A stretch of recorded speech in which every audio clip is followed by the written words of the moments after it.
Согорувањето отпад, градежната прашина, производството на електрична енергија, недостигот од еколошки јавен превоз, како и користењето дрва во домаќинствата, се најголемите загадувачи на воздухот. Ова беше заклучокот на седницата на Комисијата за здравство во Собранието, на која се разговараше за сериозните последици од загадувањето.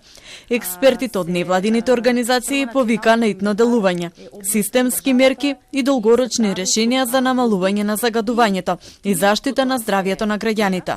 Сите овие податоци, информации ни кажуваат дека за да се справиме со аерозагадувањето не можеме само да поентираме кон еден извор, туку мораме на сите овие извори да работиме паралелно. И сите овие извори, да речам за сите овие извори се одговорни различни чинители. Некаде индустрија, контрола врз работата на индустријата, транспорт, подобрување на јавен транспорт мораме да направиме, но најважно од се е да се фокусираме да обезбедиме алтернативни начини за грејење на домаќинства и на јавни објекти.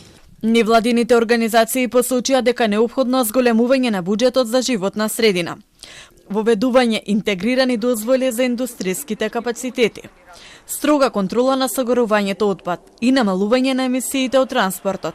Очекувањата се дека сите овие работи ќе помогнат да се намали смртноста од аерозагадувањето, затоа што земјава е меѓу оние со најголем број вакви случаи во Европа.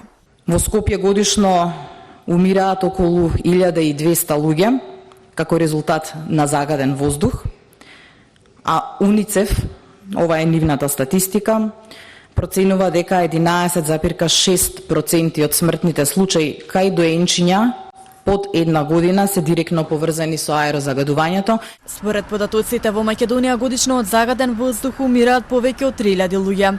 Лекарите постојано нагласуваат дека загадениот воздух предизвикува респираторни и кардиоваскуларни заболувања.